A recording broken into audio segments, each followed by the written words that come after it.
àṣẹ látòrí tẹ̀rẹ̀ wá lórí àdúrà tí àyànfẹ́ rẹ gbà àtàdúrà ti gbà sẹ́yìn ní orúkọ ìjọba àmọ́wọlé àṣẹ ní àṣẹ ti bàbá ti ọmọ tẹ̀mí mímọ́ àṣẹ Jésù Kristi Olúwa àti olùgbàlà wa àmín àmín àmín lórúkọ Jésù. Ẹ̀yin Olúwa ṣeun. Ẹ jẹ́ kí a farabalẹ̀ gbọ́rọ̀ láti ẹnu bàbá wa. Over to you, sir. Chairman, sir. Bàbá wa àti ẹlẹ́dàá wa Ọlọ́run wa ẹni tí àwa gbẹ́kẹ̀ wa lé àpò ọlá fún orúkọ rẹ fún àkókò yìí fún àǹfààní tó fún wa bí alààyè lónìí gbọ́ ọpẹ́ wa lọ sínú ọ̀rọ̀ rẹ ìwọ olùkọ́ni àgbà tìkára rẹ kọ́ wa lọ́rọ̀ Jésù Olúwa wa. Mo kí wa lọ́kùnrin àti lóbìnrin pàápàá àwa tí Ọlọ́run fún ní orí ọ̀fẹ́ láti máa tẹ̀síwájú nínú ìrìn àjò yìí. Mo gbàdúrà sí Ọlọ́run ọ̀gá òkú wípé ẹ̀mí wa tó bẹ̀rẹ̀ láyọ̀ náà yóò parí ẹ̀ láyọ̀ àti àlàáfíà. Lónìí ohun tí a fi mọ́ ara wa létí òun ni wípé a gbọ́dọ̀ máa wà nínú ẹ̀mí ní ìgbà gbogbo. A gbọ́dọ̀ wà nínú ẹ̀mí kí ẹ̀mí yẹn kó lè máa mú wa bọ̀ sípò, kí ẹ̀mí yẹn kó lè máa darí wa, kí ẹ̀mí yẹn kó lè máa ṣàkóso wa. Ohun tí a wò lónìí ni wípé ó jẹ́ ọmọ Ọlọ́run, ìyẹn ò ní kéṣù ó má dán ẹ wò. O ń ṣọmọ Ọlọ́run, ìyẹn ò ní kéṣù ó má dán ẹ wò. Ó wá kù sí ẹ lọ́wọ́ bí o bá ṣe rí, bí o bá ṣe mú, bí o bá ṣe lò ó. Ohun tí ìwé Luke orí 4 àti ẹsẹ̀ 1 títí dé ẹsẹ̀ 13 ẹ̀ tó sọ, ó sọ nípa bí èṣù bí ó ṣe lọ bá Jésù Kristi nígbà tí ẹ̀mí mímọ́ darí ẹ̀ sí jù. Ó sì gba àwẹ̀ 40 ọ̀sán àti 40 òru. Ṣùgbọ́n Sátánì lọ bá a. Ó ní òun rí pé ebi ń pa púpọ̀ jù, kó kúkú sọ àwọn òkúta tó wà lẹ́gbẹ̀ẹ́gbẹ́ yìí di àkàrà. A gbọ́ ìdáhùn Jésù nípa ẹ̀mí mímọ́. Ènìyàn kò wà nípa àkàrà nìkan bí kò ṣe ọ̀rọ̀ tó tẹnu Olúwa jáde wá. Ọ̀rọ̀ wo ló sì tẹnu Olúwa jáde wá bí ó ṣe èyí tí ẹ̀mí mímọ́ tìkára rẹ̀ kọ́ wa. Ọ̀pọ̀ onígbàgbọ́ lóde òní ẹ̀mí mímọ́ ò sí nínú ayé wọn. Ìhùwàsí wọn ò yàtọ̀ sí ti kèfèrí. Kódà kèfèrí sàn ju ẹlòmíì lọ. Ẹni tó bá wà nínú Kristi, Bíbélì pè ní ẹ̀dá titun, ohun àtijọ́, ohun ìbọ̀rìṣà, ohun èyí ríra ó ti kọjá lọ. Ohun tí mo ṣe sọ pé ó yẹ ká fi àpẹẹrẹ ìdánwò ti Jésù Kristi ṣe àpẹẹrẹ ayé wa. Bá a bá dán ọ wò, a ò mọ̀ bóyá o lè yege. Nígbà tá a dán Jésù Kristi wò lẹ́ẹ̀kínní, lẹ́ẹ̀kejì, lẹ́ẹ̀kẹta, ìwé mímọ́ sọ wípé Sátánì fi sílẹ̀ fún sáà kan. English version sọ pé Satan left him for a season. Ìyẹn ni pé kì í ṣe pé ó ti fi Jésù lẹ̀ náà lọ́rùn, ṣùgbọ́n ó fi lẹ̀ lákòókò kan nítorí pé Jésù Kristi ọmọ Ọlọ́run nípa ẹ̀mí mímọ́ ó ṣẹ́gun rẹ̀. Bó bá wo Matthew 4:11, ó ní àwọn áńgẹ́lì lẹ́yìn ìgbà tó fi Jésù sílẹ̀, àwọn áńgẹ́lì wá, wọ́n dẹ̀ ń ṣe ìránṣẹ́ fún Jésù. Òkìkí rẹ̀ dẹ̀ kàn. Fún ìdí èyí, ọmọ Ọlọ́run, kó kìkì rẹ̀ ó tó lè kàn, kó o tó lè ṣe àṣeyọrí, o gbọ́dọ̀ wá ààyè fún ẹ̀mí mímọ́. O gbọ́dọ̀ gba ẹ̀mí mímọ́ láàyè nínú ayé rẹ. Ẹ̀mí mímọ́ ní ń kọ́ni tó sì ń fi ní mọ̀nà. Ẹ̀mí mímọ́ ló ń jẹ́ kí a mọ ohun tó tọ́ àti ètò yẹ lákòókò tó tọ́ àti lákòókò tó yẹ. Ọ̀rẹ́ òun ṣe lẹ́ǹtì, bó o bá rohun ìbínú, èpè ló máa ṣáájú. A jẹ́ pé o ò tí ì kúrò ní tàtijọ́, o ò tí ì gba ẹ̀mí mímọ́ láàyè ní tòótọ́, o ò tí ì jẹ́ kí ẹ̀mí mímọ́ kó darí ẹ ní tòótọ́. Àwọn tí a fi ẹ̀mí mímọ́ ṣamọ̀nà, àwọn nìkan ṣoṣo la fún lágbára láti dọmọ Ọlọ́run. A jẹ́ pé ò tí ì dọmọ Ọlọ́run nìyẹn. Nígbà tẹ́mi mímọ́ ò tí ì lè ṣamọ̀nà ẹ, mo gbàdúrà ìfìyàjú mìíràn àti ẹ̀jẹ̀ wa kò ní lọ lásán níwájú Ọlọ́run. Ẹ̀mí mímọ́ èyí tí ó máa tọ́ wa, tí ó máa fi wá mọ̀nà, Ọlọ́run yóò jogún ẹ̀ fún wa. Ará nínú Olúwa, mo fẹ́ kẹ́ ẹ mọ̀ dájúdájú, àkókò tó wà yìí ni àkókò ìmúpadàbọ̀sípò, àkókò tó o lè bá Ọlọ́run ṣọ̀rẹ́, àkókò tó o lè gbàdúrà, àkókò tó o lè wá ẹ̀mí mímọ́, àkókò tó o lè gba agbára nìyí. Nítorí Bíbélì wí fún ẹ wípé a láti dúró gba agbára ká tó lè ṣe ẹlẹ́rìí Ọlọ́run fún ara rẹ̀. Nígbà tó rán àwọn ọmọ ẹ̀yìn níṣẹ́, ó sọ fún wọn, ó ní kí wọ́n jókòó sí Jerusalem títí ẹ̀mí mímọ́ yóò fi tọ̀ wọ́n wá. Ìgbà tẹ́mi mímọ́ tọ̀ wọ́n wá, tí ẹ̀mí mímọ́ bà lé wọn, tí wọ́n sọ nípa àsọtẹ́lẹ̀ Jóẹ́lì nípa ẹ̀mí mímọ́, tí wọ́n fọ́ ìwé mímọ́ sí wẹ́wẹ́. Bíbélì ní ìṣẹ̀lẹ̀ ńlá ṣẹlẹ̀. A ṣe ìrìbọmi 3,000 ènìyàn, 3,000 were baptized one day. Ìyẹn lásán ó ti fi hàn wá bí ẹ̀mí mímọ́ bó ti ń tọ́ni, bó ti ń fi ní mọ̀ ọ̀nà, bó ti ń jẹ́ kí a mọ̀ irú àkóso tó tọ́ àti èyí tó yẹ tí wọ́n lérò láti rí gbà lọ́wọ́ wa padà. That is the return. That is the passmark. N tí o lè ṣe fún Ọlọ́run tí inú Ọlọ́run lè dùn sí nìyẹn, nípa fífira rẹ hàn. Ó ní ìwé Pétérù, ìwé Tímótì kejì orí kejì, ó ní sáàpọn, ẹsẹ̀ kẹẹ̀ẹ́dógún, ó ní sáàpọn. Ìyẹn ni pé wàá sáàpọn láti fira rẹ hàn. O gbọ́dọ̀ ní ẹ̀mí ìtagìrì, o gbọ́dọ̀ ní ẹ̀mí àti súnmọ́ Ọlọ́run. Kì í ṣe pé kó o súnmọ́ Ọlọ́run díẹ̀, kó kèsòrò dé kó sátọ̀ Sátánì lọ. Nípa tí sátọ̀ Sátánì lọ ni pé láti wọ́ ohun ara. Nínú ìdánwò Jésù, Sátánì ó mú lọ sí orí òkè gíga. Nígbà tí mo ṣèwádìí ní àforífojì Kúṣì, ibẹ̀ ilé ìjọsìn tó wà níbẹ̀ tí wọ́n kọ́ 700 feet down. Ó ní kí Jésù ó bọ́ sílẹ̀. Ó ní tó bá bọ́ sílẹ̀, ó ti fàṣẹ fún àwọn áńgẹ́lì rẹ̀.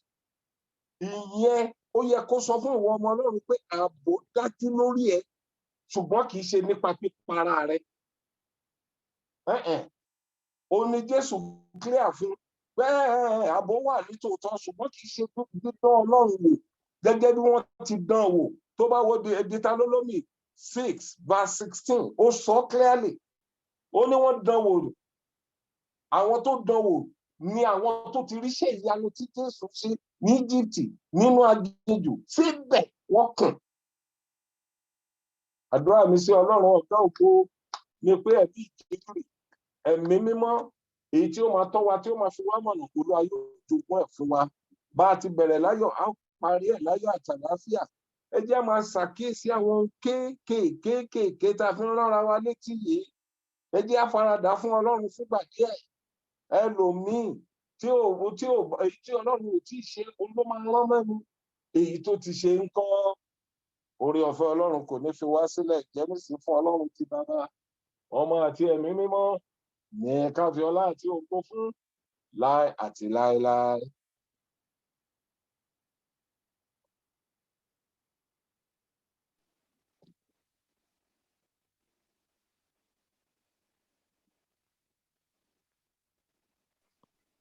Alàgbà ẹ unmute ara yín àgbọ̀. Sorry. Thank you very much, sir. May God continue to multiply you, sir.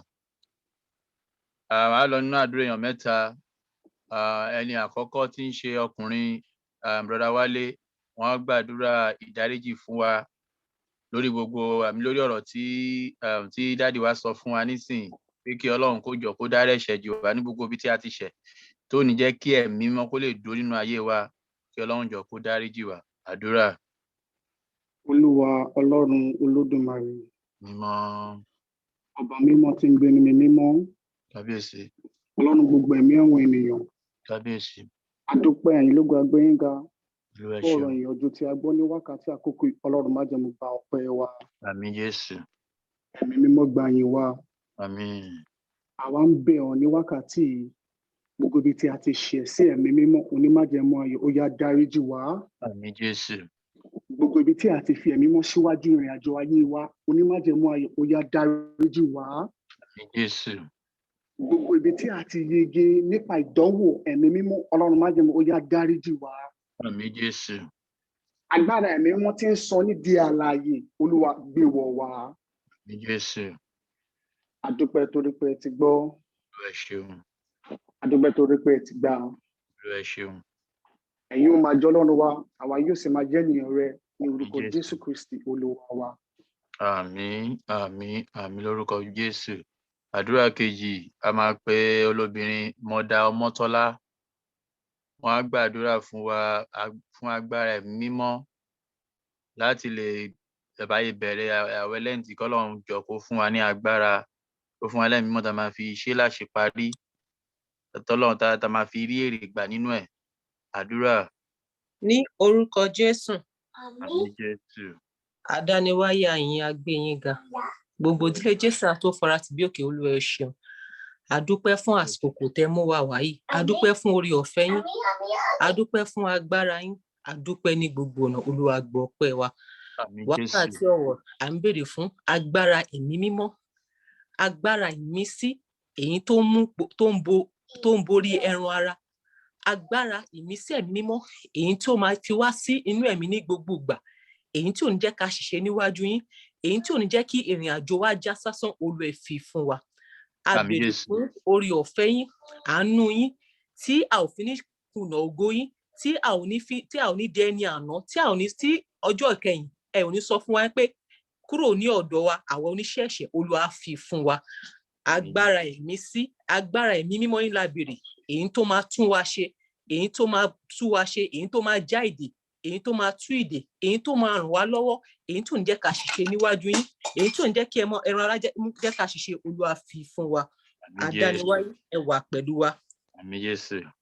ẹ pẹ̀lú wa, Àmín. ẹ bùkún fún wa. Àmín Jésù. Nírìn àjò yìí, adániwáyé ẹ jẹ́ ká rí títí wa ṣe. Àmín Jésù. Ẹ wà pẹ̀lú ẹlẹ́dàá. Àmín. Jésù Olúwa wa. Àmín, àmín, àmín lórúkọ Jésù. Àdúrà kẹta, a ó pe Apostle Ṣílé Awósànyà. Wọ́n gbàdúrà fún wa wípé kí Ọlọ́run jọ ká má rẹni kúkú láàrin wa, gbogbo ẹ̀mí tó bẹ̀rẹ̀ àwẹ̀ yìí kí Ọlọ́run jọ kó dá gbogbo ẹ̀mí wa sí, kí gbogbo wa ká pé ká má rẹni tó máa dín láàrin wa. Àdúrà sà. Bàbá wa àti Ọlọ́run wa, Kábíyèsí. ẹni mímọ́ tí ń pa Ísírẹ́lì mọ́, Ọba ńlá. àjúbà rẹ̀ ní àkókò yìí. Ọlọ́run gbàjúbà wa. Àmín Jésù. Àfi gbogbo ọkàn tó wà lábẹ́ ẹ̀sìn yìí tó jọ orúkọ mọ́ ìfẹ́ Olúwa, gbogbo ibi ta léwédé tata gbòǹgbòdé la fi sí abẹ́ oore ọ̀fẹ́ Ọlọ́run ní orúkọ Jésù. Ká má ṣe rí ẹni kúkú láàrin wa. Àmín Jésù Kristi. Tá bá rí gbogbo ẹnikẹ́ni tí ikú àbí àìsàn ti sàmì sí lára, ẹ̀mí mímọ́ kó bá wa bá wí. Àmín Jésù. Jésù Kristi ọmọ Ọlọ́run kó rà wá padà. Àmín Jésù. Ẹni kúkú kó má ṣe sí láàrin wa Ọlọ́run. Jésù. Àìsàn kó má ṣe gbé wa dè. Àmín Jésù. Níwòyí ọdún, níwòyí ìgbà tí àkókò yìí bá tún wáyé, ẹ̀mí wa kọ́lọ́run dá ẹ̀mí wa sí. Àmín Jésù. Ní orúkọ Jésù Kristi Olúwa wa. Àmín, àmín, àmín lórúkọ Jésù. Ọlọ́run àṣẹ, ọba mímọ́ tó ń fi àṣẹ sọ̀rọ̀. A bẹ̀bẹ̀ fún àṣẹ látòrí tẹ̀rẹ̀ wá lórí àdúrà tí àwọn ìránṣẹ́ rẹ, àwọn àyànfẹ́ rẹ gbà. Ọlọ́run má jẹ́ ẹ sọ àṣẹ yín kalẹ̀ fún wa. Ẹ fi àṣẹ yín fi dáríjì wá. Àṣẹ yín ẹ fi dá wa sí. Kẹ́ fi àṣẹ yín kẹ̀mí mọ́ kẹ́ fi ta wá lọ́rẹ. Ní àṣẹ ti Bàbá, ti Ọmọ, tẹ̀mí mọ́. Jésù Kristi Olúwa àti Olùgbàlà wa.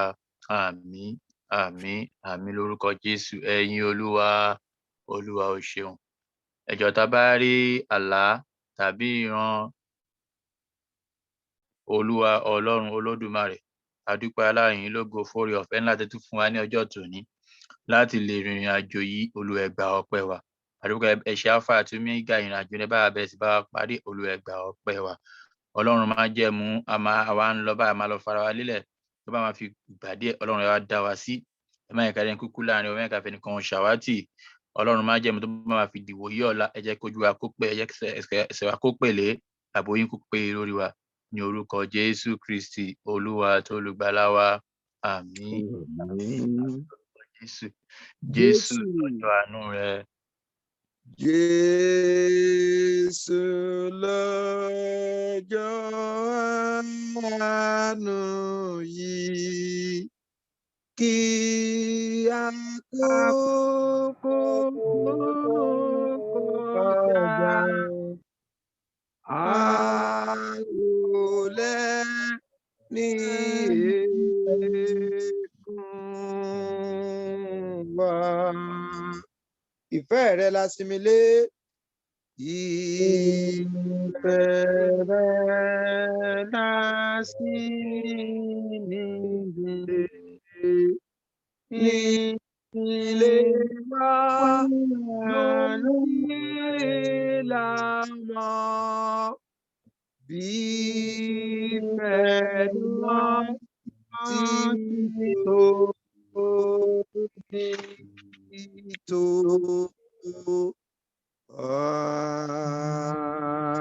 Àmín.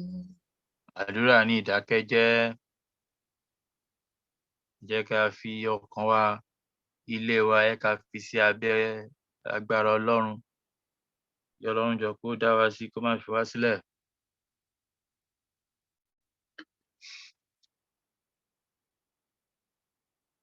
Kí Olúwa kí ó gbọ́. Ó ń gbọ́ ìbéèrè wa lọ sílé àṣẹ ní orúkọ Jésù Kristi, Olúwa àti olùgbàlà wa. Àmín. Ẹ jẹ́ kí a tẹ́wọ́ fóore ọ̀fẹ́.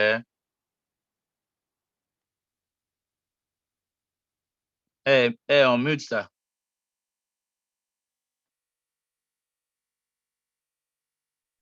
Oore ọ̀fẹ́ Jésù kó pa wá mọ́. Àmín Bá Jésù. láti bí gíga ọ̀run wá kó ṣíji bò wá. Àmín Ọwọ́ Jésù. àti ọwọ́ rẹ̀ kó máa bá wa gbé.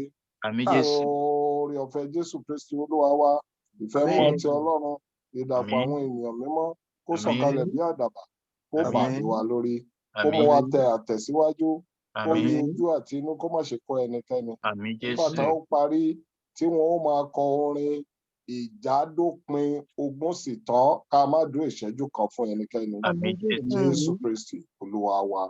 Àmín. Àmín. Àmín lórúkọ Jésù. Ẹ̀yin Olúwa. Olúwa ò ṣe ẹ̀yin Olúwa.